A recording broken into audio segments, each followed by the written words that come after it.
Well, thank you. So I'm Sandra Azevedo with Butte County Office of Education, and I'm super excited to get to introduce our keynote speaker this morning.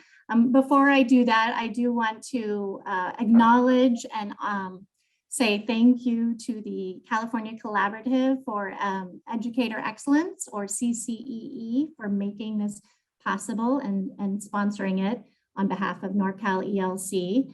And for those of you who don't know CCEE, they're a statewide agency that provides support to LEAs, most of it free or low cost, around technical assistance, systemic instructional reviews, facilitation support, and professional learning. And I have had the opportunity to be involved with CCE for a couple of years, but I cannot tell you how impressed I have been with the way they've been able to pivot during the pandemic and provide just-in-time resources to our districts that have been incredible. So we made sure to include those links to CCEE's resources and also to the series that Dr. Reeves did on behalf of CCEE. So all of that will be on the resource page under that. So to introduce our keynote speaker, Dr. Douglas Reeves is the author of more than 40 books and more than 100 articles on leadership and education. He has twice been named to the Harvard University Distinguished Authors Series and was named the Brock International Laureate for his contributions to education.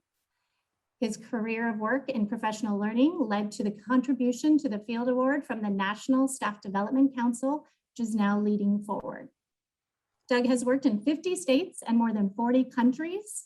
His volunteer activities include finishthedissertation.org, providing free and non-commercial support for doctoral students, and the SNAFU Review, publishing the essays, poetry, stories, and artwork of disabled veterans. Doug lives with his family in downtown Boston, and thank you so much for joining us in Northern California. You're lucky you're not here in person because it's really hot here, but we welcome you to the Northern California ELC. Well, it's my pleasure, and thank you so much, colleagues, for joining us. There's going to be one of these days a ticker tape parade for educators, because here you are after the roughest year in history, and you're still engaged in professional learning.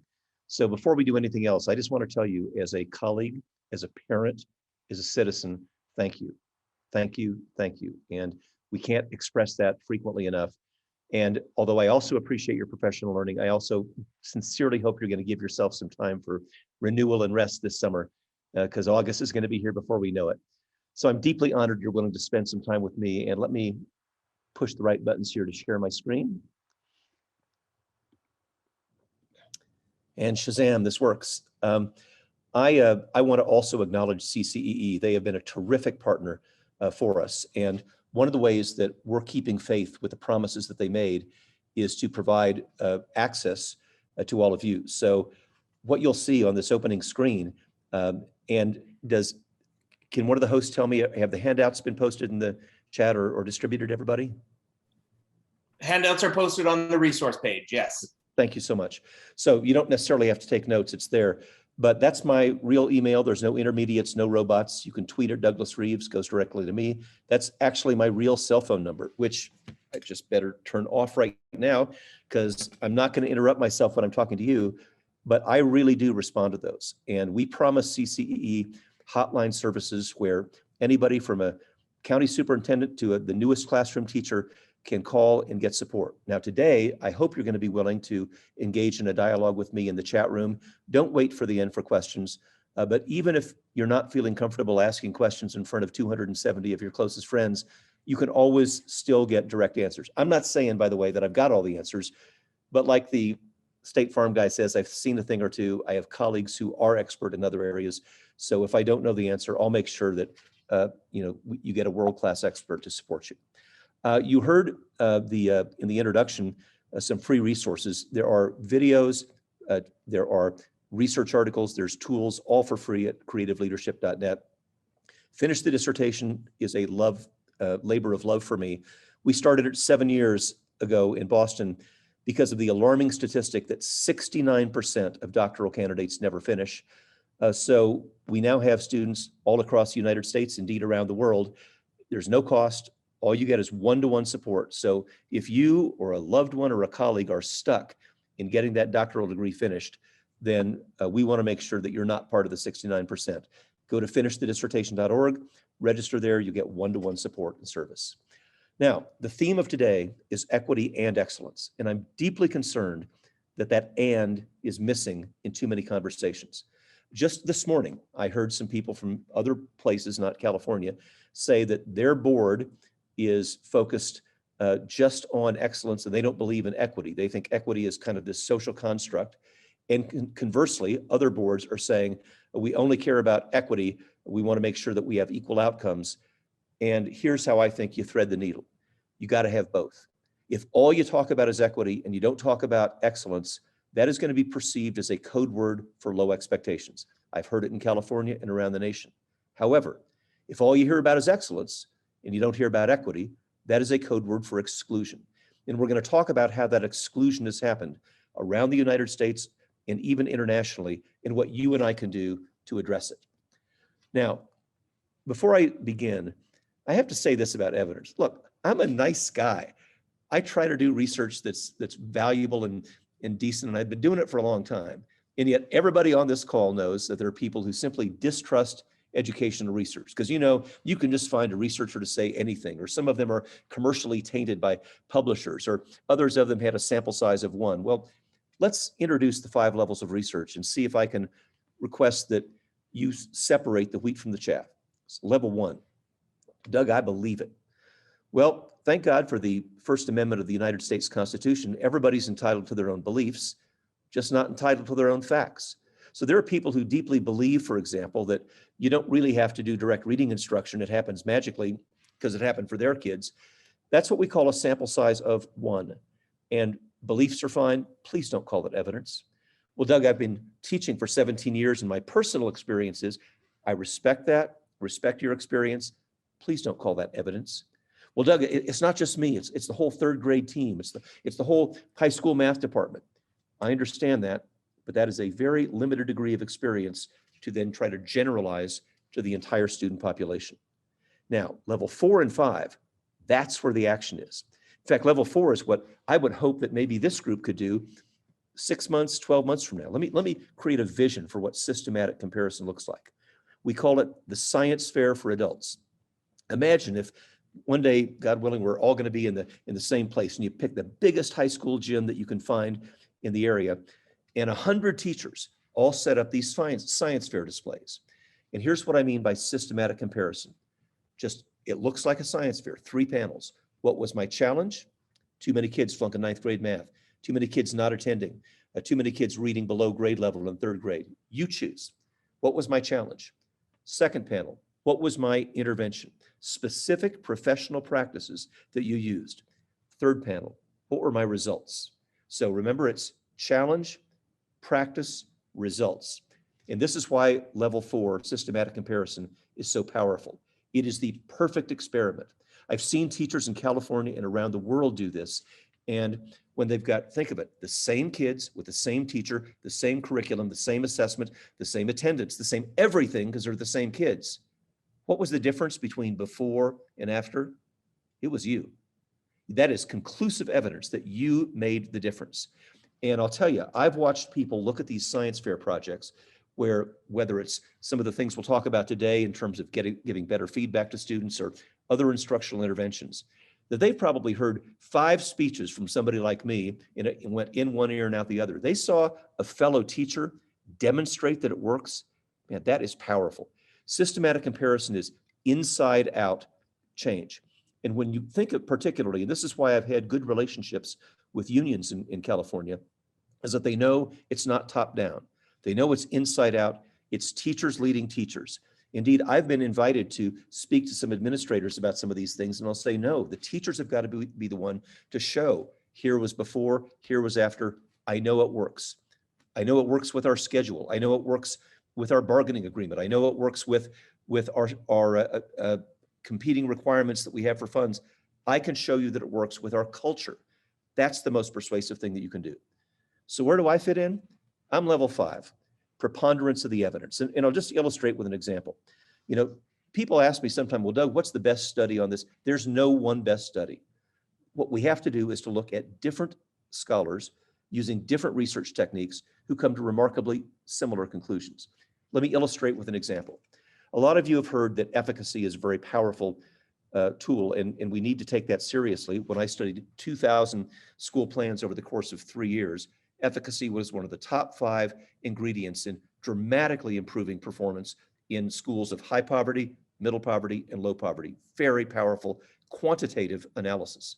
But then along comes Fuller and Hargraves, as well as your own Linda Darling Hammond, who are experts at case studies with deep observations, also advocating efficacy. Along comes Bob Marzano with a meta-analysis, a synthesis of studies.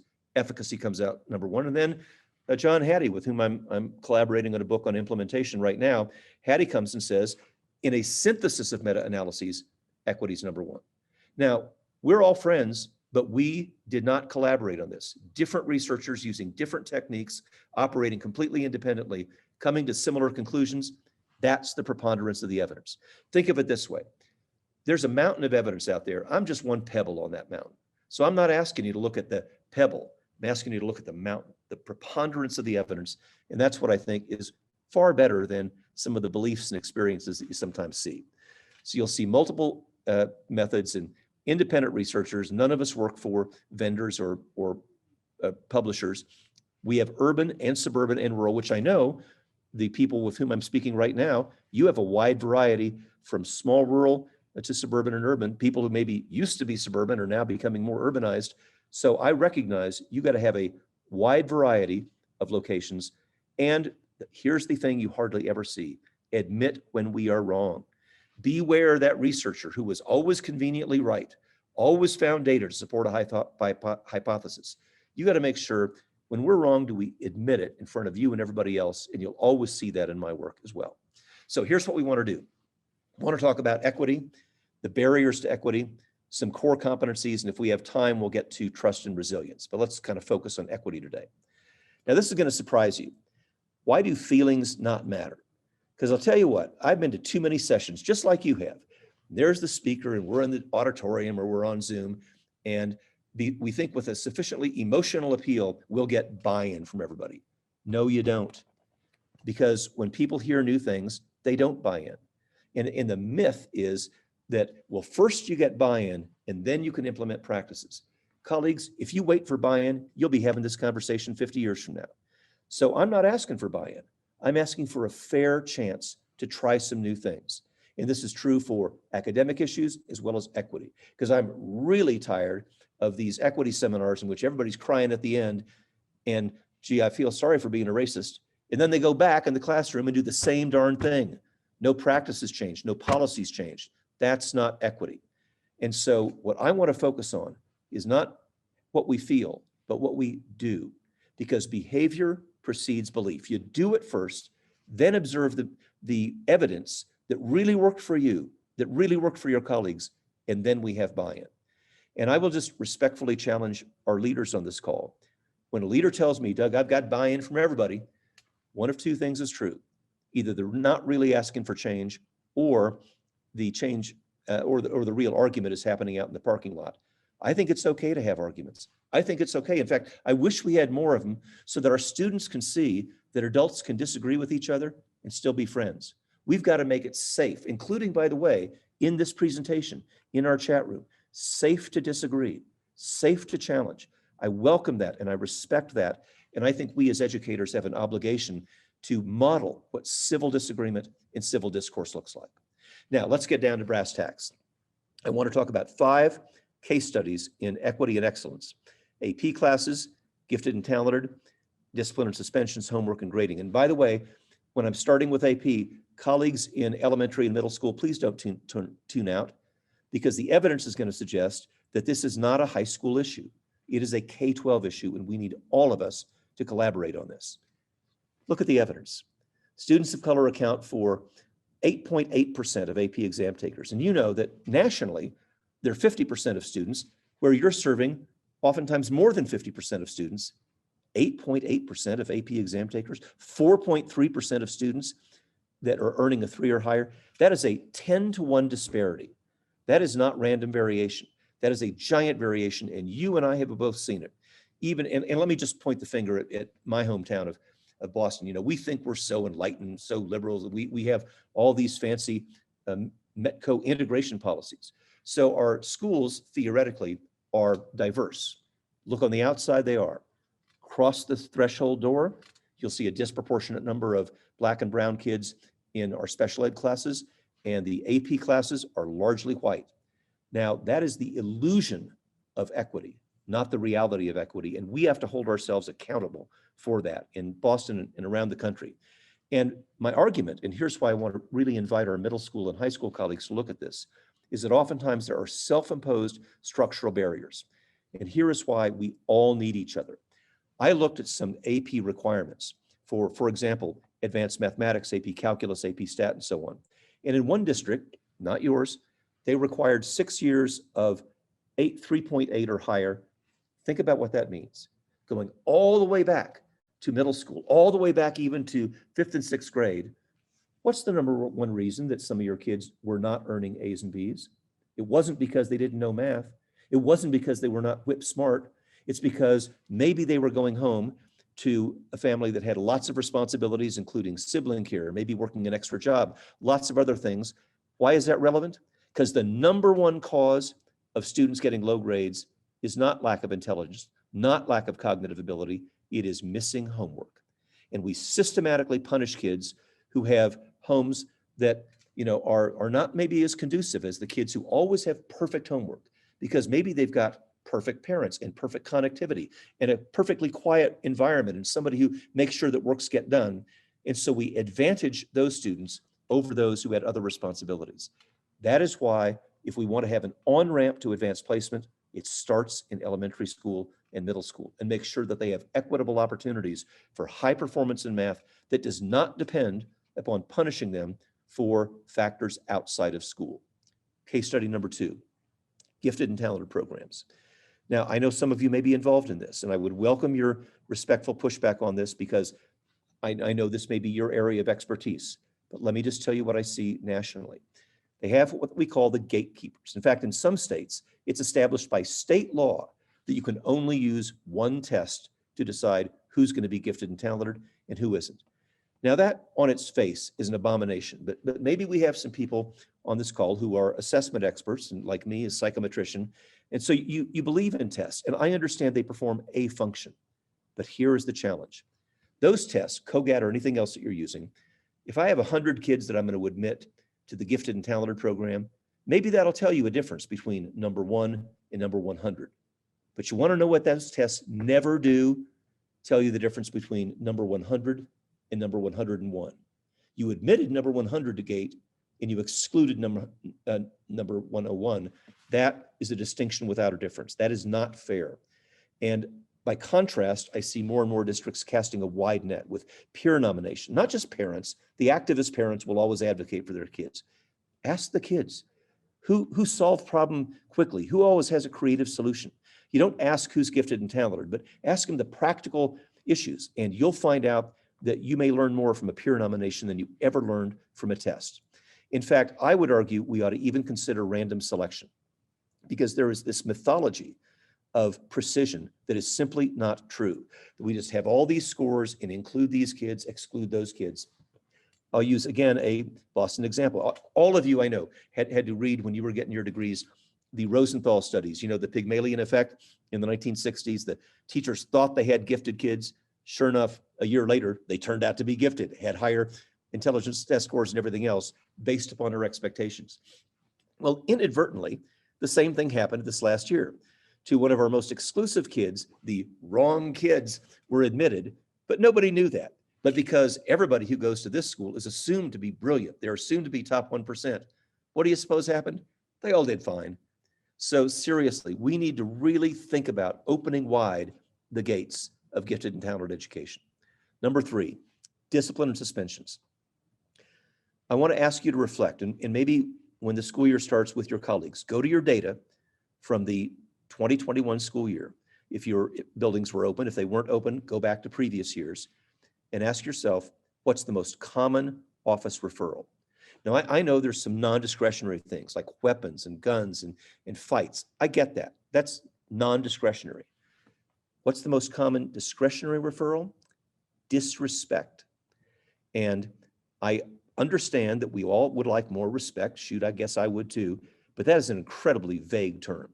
And it is also a term that is interpreted and applied differently based upon skin color, because the identical behavior by white kids is treated differently. Boys will be boys, and I'm using my gender pronouns specifically because they're overwhelmingly male, from black and brown kids for whom, oh, that's disrespectful.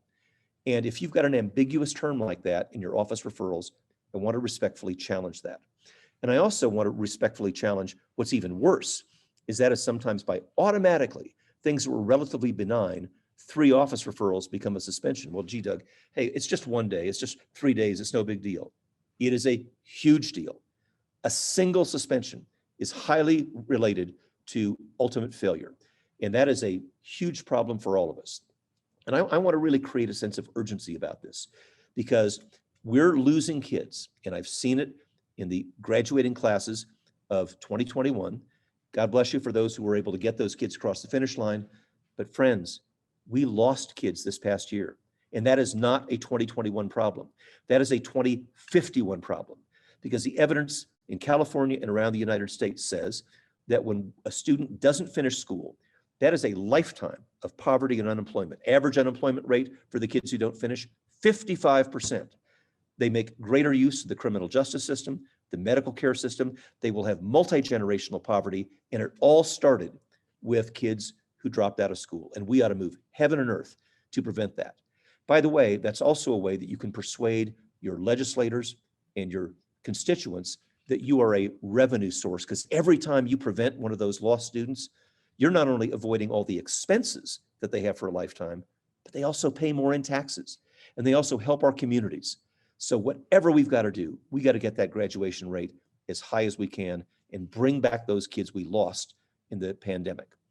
And I just want to suggest that these suspension rates lead to failure, ultimate disengagement, and kids become, it is a very disillusioning place to be. And we've got to figure out how to get them back. And for another date, we're going to talk about psychological safety, because that is what our kids need. And when they lose that, they stop coming.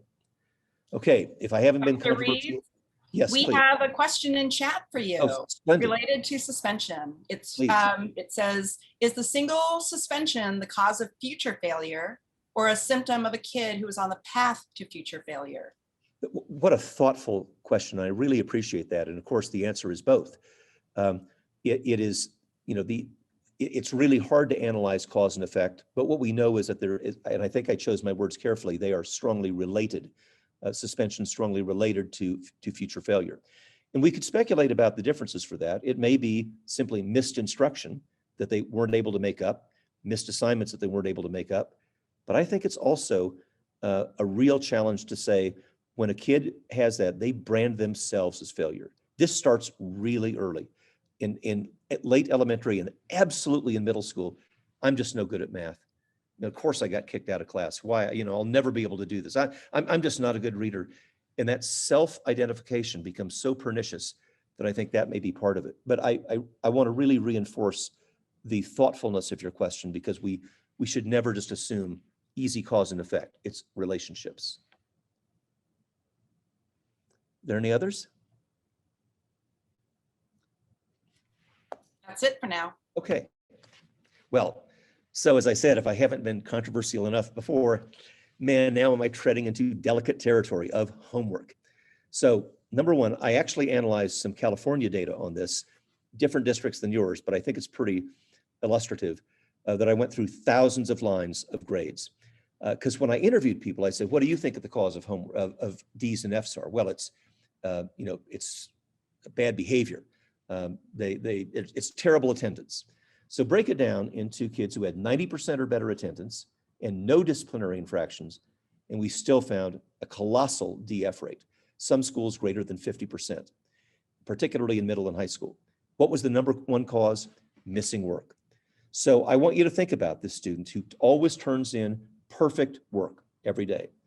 And I think we have to really be careful about this because that perfect work may have been to this diligent, brilliant student who no doubt had perfect parents, or thanks Khan Academy, thanks Google, might have been done by somebody else. Now, I recognize, however, what the pushback is. I can feel it through the screen. Doug, we have to give homework because kids need, four-part harmony, kids need practice. Yes, of course they do. So let's think about this. Do we have anybody on the call who would volunteer to participate with me? And what I'm asking for is somebody who maybe has been an athletic coach. And if you've been an athletic coach, let me know in the chat room and then unmute yourself and let's have a conversation.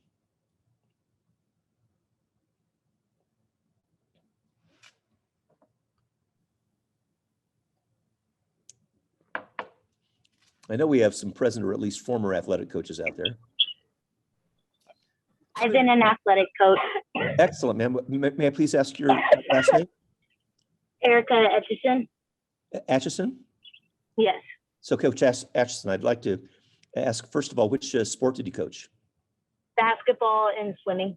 Oh, basketball is my best example. Coach, I want you to imagine that your worst nightmare has come true and I am on your team.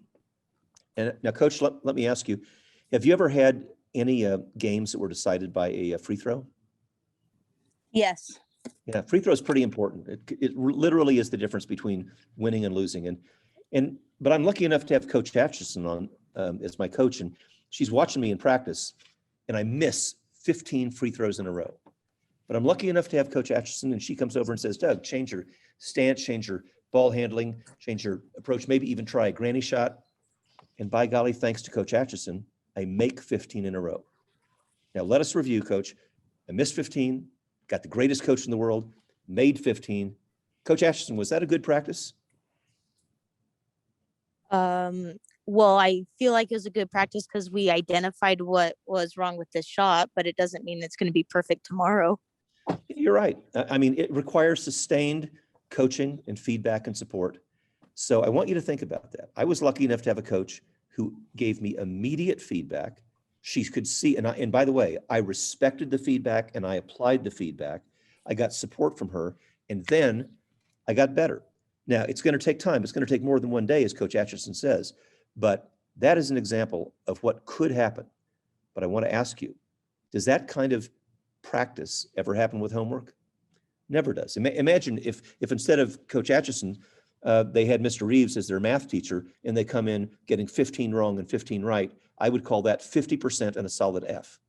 That is ineffective practice. Effective practice is when I got coaching, feedback, and support. So thanks, Coach, for playing along. I wish my math classes were as good as your coaching practices, because great coaches, and by the way, you see the same thing in music classes, Thank you. other classes, great practices have coaches, feedback, and support. It doesn't happen at home. My principal, Mr. Robinson, I was teaching at a school, 2/3 of my kids were new arrivals. They weren't speaking English and oftentimes had many families living in the same apartment. Mr. Robinson used to say, the word homework has nothing to do with the word home. Yes, they need practice, but get the practice done in school and figure out how to do it. And I know California teachers who have radically changed what they're doing to literally be in the middle of the class when they're back in live instruction, had every student out of their seat. Now think about this, particularly middle school and high school teachers. I checked the California statutes. It is not a felony to have children out of their seats during class. They're all out there. He has all 4 walls of the classroom covered with either whiteboards or paper. They're out of their chairs doing the problems right then. What he does is to identify the problems, look, just like our coach did, immediate feedback, immediate support. Students help each other with feedback and support, and they leave every class knowing that they're better than when they walked in. Think of how radically different that is from traditional homework where we don't even know if the student did it themselves. Now, I want to acknowledge Alexandria Neeson, who's the leading scholar on this, who did a synthesis of 37 studies. And she said the impact from K to 6 is zero, zip, nada. I know we have the illusion that it does, but it doesn't. It may reflect parental wealth or compliance or attention, but it's not an impact on student achievement. From 7 to 12, it's minimal. She says, you can assign the homework, but for goodness sake, don't grade it. And here's what a California teacher told me. He dramatically reduced his failure rate when he started getting the homework done in class. And believe me, he did not have buy-in from his colleagues. They all thought homework was inscribed in the 10 Commandments, and that's what you got to do. That's what we've always done. That's the key. And he said, no, what we need is not homework, but effective practice. Moreover, he said, when homework stopped, we started having honest conversations. Because think about it. When those perfect kids with perfect parents and perfect connectivity turn in perfect homework, they can't admit what they don't know because they got to pretend that they're perfect. When he stopped doing that and started having the work done in class, then there was no Google, there was no Khan Academy. They could really talk about what they don't know and get support from the coach. Now, finally, I'll just say, I understand the politics of this. You'll have parents who say, I don't care what the research says, we got to have homework because it worked for us and look how great we turned out. Okay, here's what I've seen some school districts do. Let teachers devise a menu. When parents demand it, things like prepare a meal. And let me tell you, as a math teacher, I want those kids to have meals that are doubled and halved and tripled. Practice those fractions, they'll need it. Have them read aloud. Don't do these phony baloney reading logs, which nobody knows what's happened. Read aloud for 20 minutes. By the way, in home language as well as in English. I love these kids who are writing family histories. If you know my research on high poverty schools, you know that nonfiction writing, one of the strongest causes of high performance, not just in high poverty schools, but in all schools. Write a family history, start a neighborhood newspaper.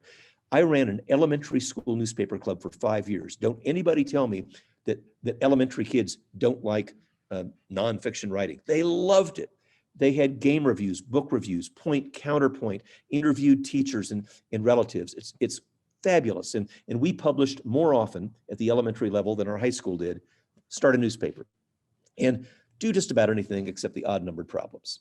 So final equity case study number 5, which is grading practices. Now, I don't have to tell you, you've all read the research on this. You all know that some of the grading practices, particularly like the use of the average and so on, are fundamentally wrong. But why do we still persist? Sometimes it's policy, but we can't really blame that in California. In California, you know what the California Education Code says. By state statute, teachers have the final say on what grading is. So you are not locked in to bad grading practices. You have the authority to do that. In fact, what bothers me is sometimes teachers will say, well, we have the authority to do this, and then they give up that authority to some dumb computer algorithm that automatically uses the average. So I trust you, believe me, I trust you more than any computer out there. I don't care if you have Watson in your district. I trust you to say, what is the degree to which this student is meeting state standards at the time the grade is awarded? Not the average, at the time. And I'll tell you, if we've learned anything, grading as punishment just doesn't work. And toxic grading practices destroys resilience. And let me just linger on this. Everybody has been working on social and emotional learning. I've had California superintendents say, Doug, first thing we're going to do when kids come back to school is focus on SEL. And some of the hallmarks of social and emotional learning are resilience, bouncing back from defeat and disappointment, perseverance, staying with difficult tasks. You can't tell me that you believe in resilience and perseverance and then go back and use the average, which will punish kids at the end of the semester for mistakes they made 3 months before. Those two are fundamentally incompatible. The average is toxic, and even if your grading system defaults to that, you don't have to use it because you're in California and you're the boss. Now, finally, people will say, well, you know, we've got to teach them responsibility. That's kind of like what people used to say years back about academic or about physical corporal punishment. You know, beat those kids until they behave better.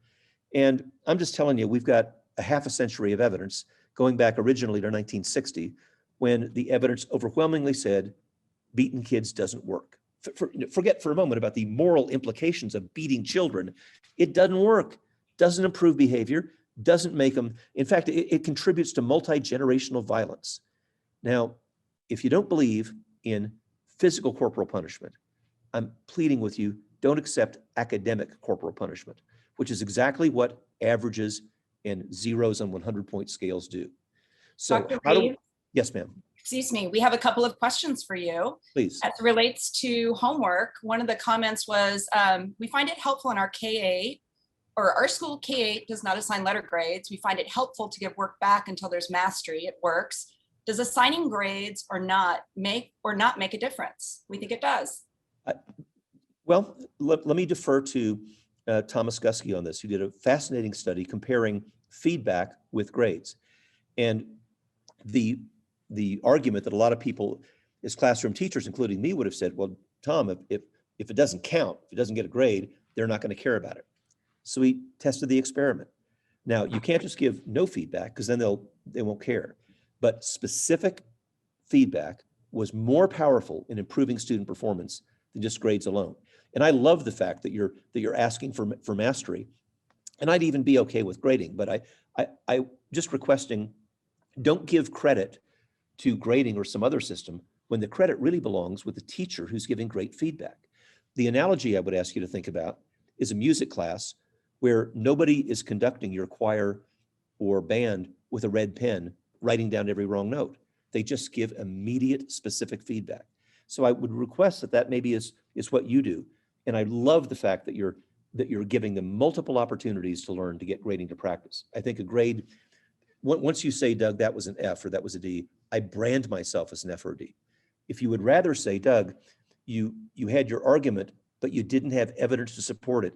If you want to do satisfactory work in this class, you got to provide evidence to support it. And Doug, if you want to even get better to an exemplary or A-level work, you got to have evidence and counter evidence, argument and counter evidence, and you have to evaluate. In other words, I need to know exactly what do I need to do to get to the next level. So not just a grade, but as you so thoughtfully said, feedback that went with it. And we have one more related to discipline. The comment is, it's a comment in question. What kills me is how our suspension rates for non-negotiable suspensions are still disproportionately African-American and Native American. How to cultivate a school culture that mitigates whatever preconceptions a student has that makes them give in to the urge to fight or bring drugs to school. So I do want to understand that some of these quote zero tolerance policies are in place. I think they are toxic, and I think they take away from you the thoughtful judgment that ought to be applied. So I'm not justifying fighting. I'm not justifying taking drugs to school. What I am saying is that I think there's a place for your thoughtful judgment rather than a reflexive suspension. And I also really appreciate the way that you phrased kind of the antecedent to that. What do we do to prevent this, not just to punish it? And I would really be interested in having a dialogue with these students. Instead of saying, kid, you're out of here, I would really hope that before we ever get to that, we have a thoughtful, inquiry-based dialogue. Why did this happen? Tell me more about it. I in the book that I wrote with Dr. Anthony Muhammad, Dr. Rose Isaiah, and others called Beyond Conversations About Race, we have a scenario in there in which a kid slams a book down and walks out of class. And the scenario will tell you there was a lot of reasons behind that. Like he had not showed up for class and covered another class because he was covering a shift for his mom to help pay the rent. And I wish we would have more inquiry with these students, precisely as you suggest, to learn more about what happened before the drugs, before the fight. And we have one more question as it relates to homework. A question is that this person believes in what you're saying and sharing about homework, but would love examples of if we don't do this, what is the alternative? How does it work? What does it look like? Let me give you two yes, straight question. You deserve a straight answer. One of my favorite examples was the one that I used earlier. From the California teacher who used to say, all present content and then they'll do the practice. And that was kind of the mythology behind a lot of the synchronous and asynchronous learning. Well, during synchronous learning, I'll present the learning, and then asynchronously, when I don't see them, then they'll practice. That simply didn't happen in many cases. So here is what these teachers on both coasts did. One was math, the other was science, and it was egg timer. So it goes like this. And by the way, both veteran teachers, the science teacher, who I know is, he had won awards for his teaching. This is an award-winning teacher who would have every reason to say, why should I stop doing what I was doing? I've got all these teaching awards. But the kids were not learning science. So here's what he did. Instead of these big presentations, 3 minutes, one concept, 3 minutes, ding, then he gives the students a challenge. When it was virtual, maybe alone, maybe in pairs, you can be the architect of how you do the breakouts. in the class, maybe alone, maybe with an elbow partner. Again, I defer to the teacher on that. But the key is 3 minutes. Here's a concept and a challenge. 3 minutes, you got time alone to figure it out. 3 minutes, whiteboards up. He uses these old-timey whiteboards. I know some of you have got way more sophisticated things than that, but just hold up the whiteboard. Hey, Raul, you disagree with Maria. Some more? You want to stay here? Disagree with Maria. Tell her why she's wrong. And one of the things that that does is create a really thoughtful opportunity for discussion and inquiry among the students. And after 3 minutes, he's corrected thinking errors. Now we'll go on to number 3. 3 minutes concept. 3 minutes work out the problem. 3 minutes full group interaction. And by the way, what they both do is equity sticks. I know a lot of elementary colleagues are used to doing that. You don't see it very often in middle and high school. They do it. And equity sticks have a name for that reason, because every student has an equal probability to be called on. Because Raul might not have raised his hand. But when I just say, boards up, Raul, why did you disagree with Maria? They both have an opportunity to really elaborate on their thinking. So that's what it looks like. It's not terribly fancy, but I think getting the work done in class is vastly superior to homework. And I think it, as I said, avoids complaint I've heard from California teachers around the United States that they weren't really doing the work anyway. Thank you, Dr. Reeves. That's it for now. If you would like to continue. Okay, so I know grading is as sensitive a subject as homework is. So let me talk about first, particularly for our administrators on the line, the rule number 1 of change is talk about what does not change. So I know you've probably heard about people who, well, just wouldn't the world be a better place if we just got rid of grades and got rid of tests and let 1,000 flowers bloom? Actually not, because you'll have 200 people show up at your next board meeting with pitchforks. So at least at the high school level, keep what they want. Letter grades, GPAs, transcripts. Believe me, parents are really worried about grading reform because they've seen crazy stuff done and they say, now my kid can't get a scholarship. Now my kid can't get into college or even the military for that matter. I need grades, GPAs, and transcripts. Fine, you can have those things. What I want to do, I don't even use the word standards-based grading anymore. I just say, let's have accurate and fair grades. And no matter how disparate parents may be and faculty members may be on this subject, here's the key. Principles, PLES, before policy.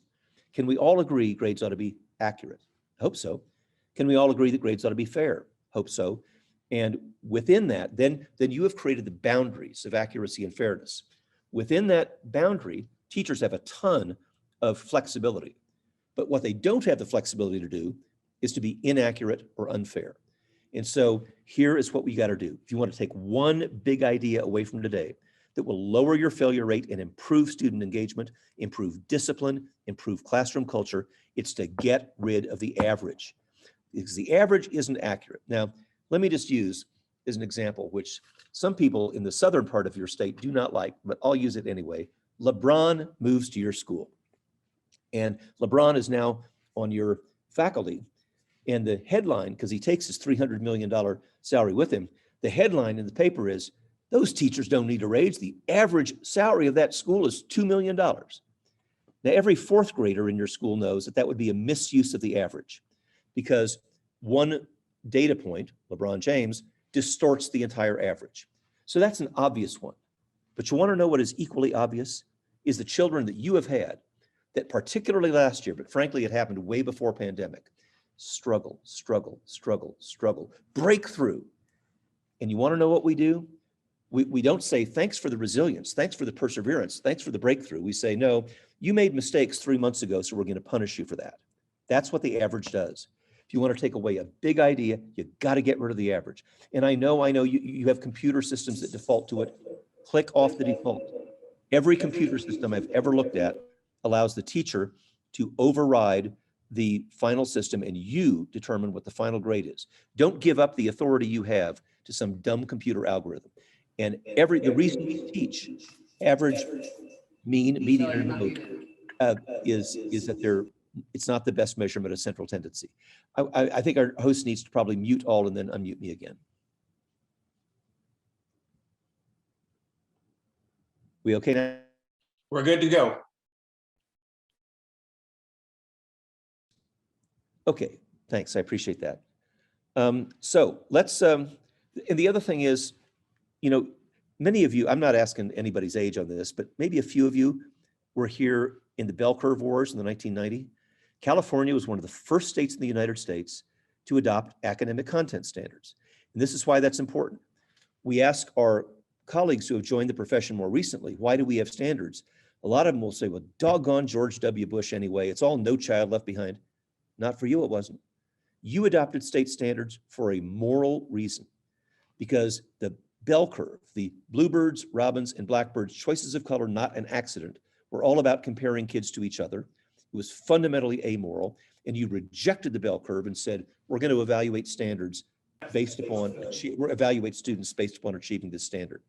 And that's how I'm asking you to do it now. Grade students on proficiency, not compliance. For example, your colleague who asked the question before, where students could submit and resubmit work. I love that. But for goodness sake, don't say, but I'm going to average that last submission with the first submission. It's how you finish the race that counts, not how you start. So some peripheral issues in grading. A lot of people are really hung up on the zero. Probably the most widely quoted article that I've ever written was called The Case Against the Zero. And if I had to do it over again, I would have called it The Case Against the Mathematically Inaccurate Zero. Because you know and I know, here's the problem, and you've probably seen it in your own grade books. If an A is a 90 and a B is an 80, a C is a 70, a C is a 60, and then we wind up going down to, and a D is a 60 rather, and not turning work into a zero. There's 10-point increments between A, B, C, and D, but a 60-point drop off the cliff from D to zero. They can't recover from that. That's the academic death penalty. And so get rid of the zero. Now, I'll tell you what some schools have done. They use the minimum 50, and it creates controversy in your district because somebody's going to come to your board meeting and say, well, if I didn't do my work, I wouldn't get half credit. I wouldn't get half my pay. Fine.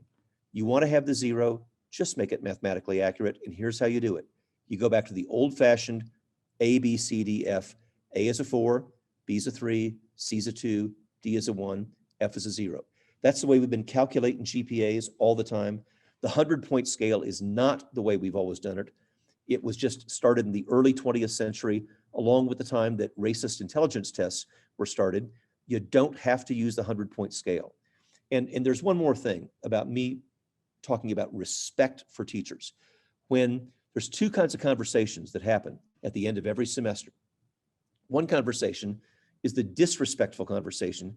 Gee, Mr. Reeves, how many extra points do I need to do to move from a B to an A? That turns me into an accountant, and I don't like that. That's disrespectful. The respectful conversation is, ma'am, what do I need to do and show and demonstrate to move from a B to an A? That's all about the learning equation.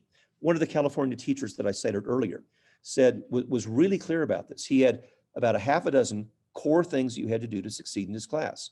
And if you've done everything but not the quadratic equation, don't ask for extra credit points. Let's work together and learn the quadratic equation. Focus like a laser on exactly what we need to do so I know how to move from a B to an A, from a C to a B, and so on. You don't need the 100-point scale. Here's the final thing I'll say on that. Everybody on this call, I trust you can tell me the difference between a D and a C and a B and an A. Those are clear differences that you could explain to a parent, to a student, or to me. But you want to know what nobody can do? You can't tell me the difference between a 32 and a 33 or a 85 and an 86. And to be more fine point about it, the 89 and a 90. Those are all 1-point differences, but the 89 and the 90 is B versus A. Friends, that is a distinction without a difference. Go to old-fashioned ABCDF 43210. You eliminate all of those inaccuracies. And let's not mix behavior and proficiency. I mean, you want kids to be better behaved and better organized. Me too. I wish I had more of them. But if we believe that behavior and organization is important, here's an idea. Call it behavior and organization, and don't call it algebra and history. We got to focus on giving students specific feedback on how they can improve. And I know some of you got the vendors coming at you right now. Here's a standards-based report card. Beware, because I've seen some of these things, and I'm not exaggerating, that are 12 pages long. they input every standard and then expected the teachers to evaluate everyone. That is a giant mistake because it implies that every standard is of equal value, and it's just not true. Moreover, teachers spend too many hours just inputting data. A better idea is to have what I've called power standards, 5 or 6 most important things that you're going to put in there. Now, there's some practical issues for immediate impact.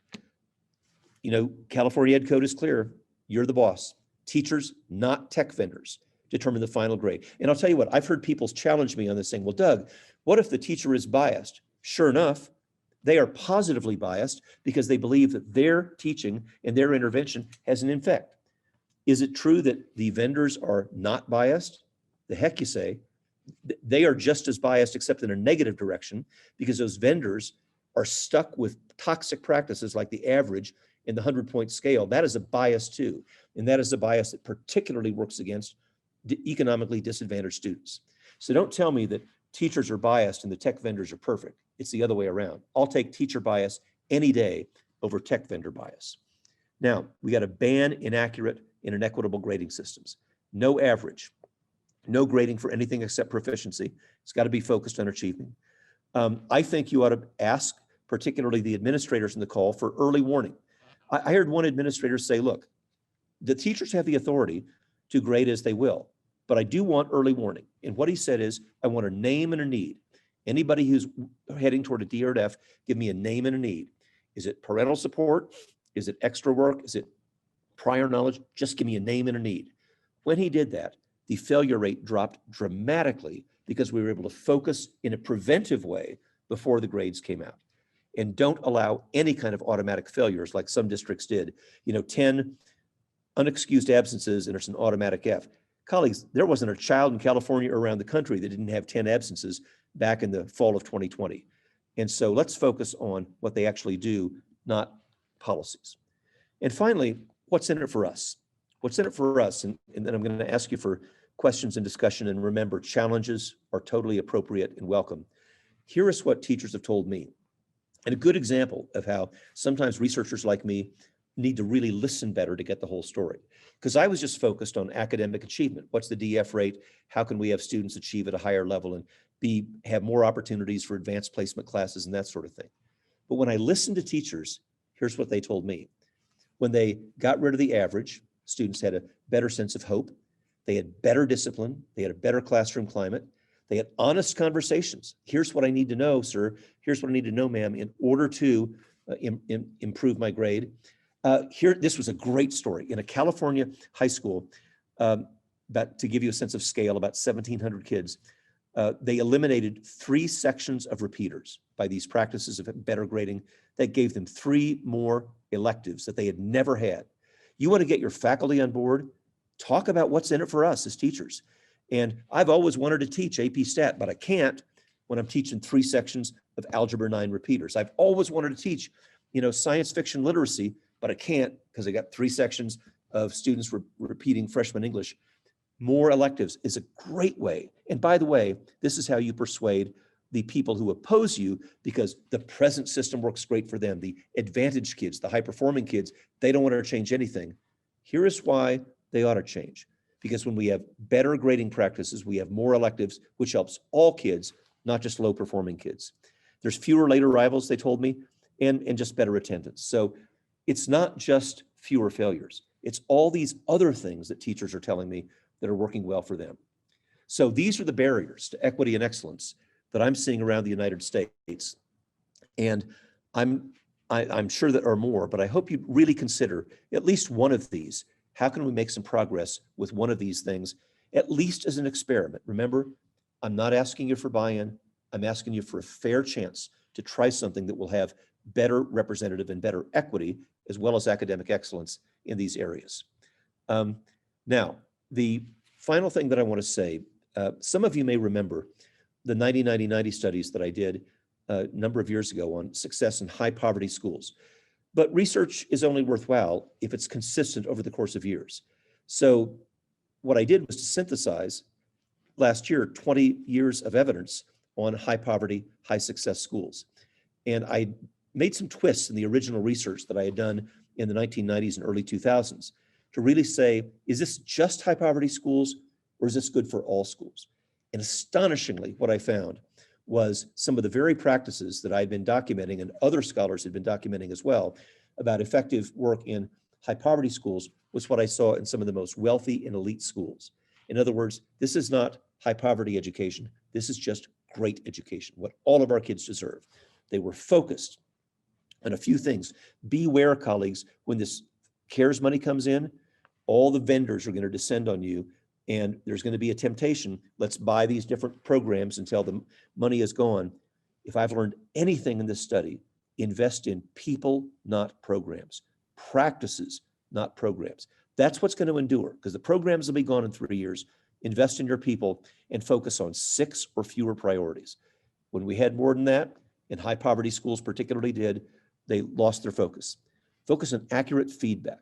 Now, today I talked about feedback for students, but the same thing in these core competencies was true of feedback to teachers and administrators. And let me just acknowledge, I know you got state laws regarding teacher evaluation. I'm not talking about that. Frankly, I've never seen a teacher get evaluated into better performance, but I've seen a lot of people get coached into better performance with feedback. And if I'm ever lucky enough to be in one of your schools watching a teacher or watching a cabinet meeting or watching a professional learning community, here's how the feedback looks like. I don't open my mouth until I first ask, what did you see? I think there's too many of these observations that even though we say they're not evaluative, feel evaluative. I ask you what you saw first. Here's my feedback. There's no electronic devices. There's nothing sent in triplicate to the headquarters. It's just feedback. As our coach demonstrated earlier, immediately here's some ways to improve your craft of teaching. Have a great day. See you later. Same day, sun doesn't set without giving feedback. Same with administrators, accurate, specific feedback. We've got to have better instruction, and we as colleagues have got to be able to define what good instruction means. And I fear that we have not done that in too many cases. And effective leadership, which is all about not just strategic planning, but really about identifying vision and then following up on it, being the colleague of our teachers in the classroom. And finally, as we said at the outset, collective efficacy, because that is what really defines what successful schools look like. So the same was true years ago. It is also true right now. And in the book, Achieving Equity and Excellence, I identify some other practices that you may want to consider. But I want to Reed, we've got a couple of questions for you. Sure, by all means. Yeah, so let's see. One says, you mentioned psychological need and belonging. What does the research say about fostering belonging in a classroom or school, especially in high poverty, rural schools with very high chronic absenteeism rates? Gosh, I assume this question came from my publisher because I just wrote a book about this. So thank you very much. I want to give credit. I have done significant research on this. The book to read is brand new, called Fearless Schools. And it is all about psychological safety. But let me just give it to you in a nutshell. What the research says is the following. Psychological safety is defined as when everybody from students to the superintendent can make mistakes without fear. When I can make mistakes without fear, learn from them, and indeed have the entire system learn from them, that's psychological safety. And here, by the way, on classroom observations is something to really pay attention to, because you can walk into a classroom, all the kids are quiet, they're all perfectly behaved. After all, they're going to get observed. The teacher miraculously calls on 5 students who all have the right answer. Great observation. No, that is a fearful class because everybody's got to be perfect. A fearless class is when we can make mistakes. Think of a toddler learning to walk. Mistake, mistake, mistake. Bump into this wall, bump into that wall, pick yourself up. A fearless faculty can try things, make mistakes, and say, even as a 30-year veteran, hey, I tried this, this worked. I tried this, it didn't work, or I was willing to change my outlook on that. Fearless superintendents admit mistakes publicly and have the whole system learn from them. So psychological safety is all about admitting and learning from mistakes. And the real godmother of this kind of research started medical establishments. Her name is Amy Edmondson, the scholar to read on psychological safety in hospitals. And she asked this provocative question. Which hospital do you want to go to? The one with a high error rate or a low error rate? I said, well, shoot, Dr. Edmondson, I want to go to that hospital with a low error rate. Wrong, she says. They both had the same error rate. The high error rate was willing to admit their mistakes. The low error rate swept them under the rug. So a fearless school is where we learn not only from our best practices, but we cheerfully admit what didn't work. We correct it on the spot, and kids can do the same thing. It's okay to make a mistake. In fact, that is a key to a learning environment. I promise my next answer will be shorter. That's it. Though, if you want to open up for Q&A, we do have people who are curious about some other questions. Oh, by all means, please. We've got about 6 minutes left, so let's make good use of our time.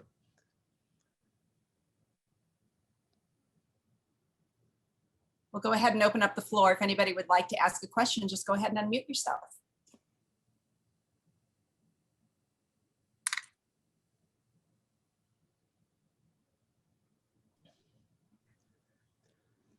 There was a famous. I was gonna say, I have a quick question for you, because I love what you were talking about, especially with the homework and the grading. Are there articles or people or somewhere that we can use to help reference for colleagues? Yes, ma'am. Thank you. And there's two things. I know you want to persuade colleagues, but I'll tell you what, when people say, well, I can't do it until the whole school does, until the whole team, you never do it. So the teachers I've been citing, they didn't have agreement from their colleagues. They just said, hey, it's an experiment, let's try it. So I appreciate you want to share with them, but don't wait for a complete buy-in. I would immodestly say that my work on this, which you can download for free, there's a number of articles at creativeleadership.net. There's a whole video series, also free downloads at creativeleadership.net, specifically on these subjects and the research behind it. So please do take advantage of that. Also, as I promised you, I'm willing to do phone calls with everybody on there. That's part of my commitment to CCEE. But to answer your question, you don't have to buy books. There are short, crisp articles and videos that are freely available to you. We have another question in the chat. It says, can you talk briefly about how special education fits into all of this? Well, I do. And I always try to include the debt I owe to special education teachers, because what they call special ed, I would call good ed. And let me be very precise about how they fit in. When we have students who, in my case, were struggling with English and I'm teaching math, it was really hard to figure out what is a math issue and what is an English language literacy with numbers issue. Special education teachers are masters at parsing out precisely what the learning issue is. The other thing that I think they do brilliantly that is not just special ed, this is helping the entire staff, is they say, well, Doug, you think that's one problem. For our students, it's actually 5 problems. And they broke it down incrementally. That is what they do. In fact, more broadly, I would say special education IEP reports are examples, and they did this way before they've been doing this for 50 years. What was the IEP legislation in 1974, I think. They are masters at this. They'll say, hey, Sarah had 8 IEP objectives. She fully achieved 1, 2, 3, 4, partially achieved 5 and 6. So here's how we're going to tweak the adaptations and accommodations. She did not achieve objectives 7 and 8. Here's how we're going to break those down into new objectives next time. Now that is an honest, thoughtful, accurate report. And I wish every report that all of us did was as clear and specific as those IEP reports are. So not only do you fit in, I think there's a leadership role that our special educators play to model for me and for my colleagues, how can I have more effective instruction for all students? We have another question. It says, you mentioned a study about the impact of homework. Can you name that study again, please? Yes, it's Alexandria Neeson, Neeson. I actually have it. If you'll email me, I'll send it to you. It was published in Education and Leadership. And to be clear, it's not just Dr. Neeson's study. That was a synthesis of 37 studies that she did. So we have 3 more minutes with Dr. Reeves. If you have any questions or comments while he's here with you.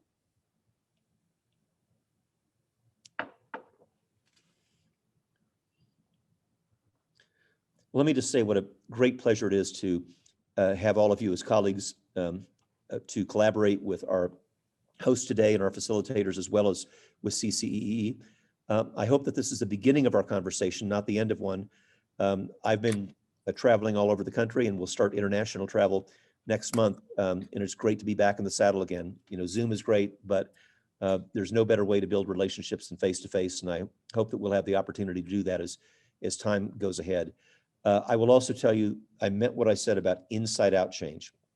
Nobody is going to be more persuasive on these ideas than you. And so I want to really encourage you to be the leaders to be the spokespeople for inside out change, showing what works in your buildings, in your classrooms. Thanks so much for your kind attention. Thank you so much, Thank Dr. you. Reeves. We so appreciate your time and your wisdom. Thank you again. My pleasure, everybody. Have a great rest of your conference. Yes, thank you. Thank you so much. That was wonderful. All right. Mhm. So got a couple minutes here to just let that digest, take any notes that you'd like, and then we're going to go ahead and take a lunch break. You'll have lunch on your own from 11:50 to 1 o'clock. And so we'll meet here back in the main room at 1 o'clock.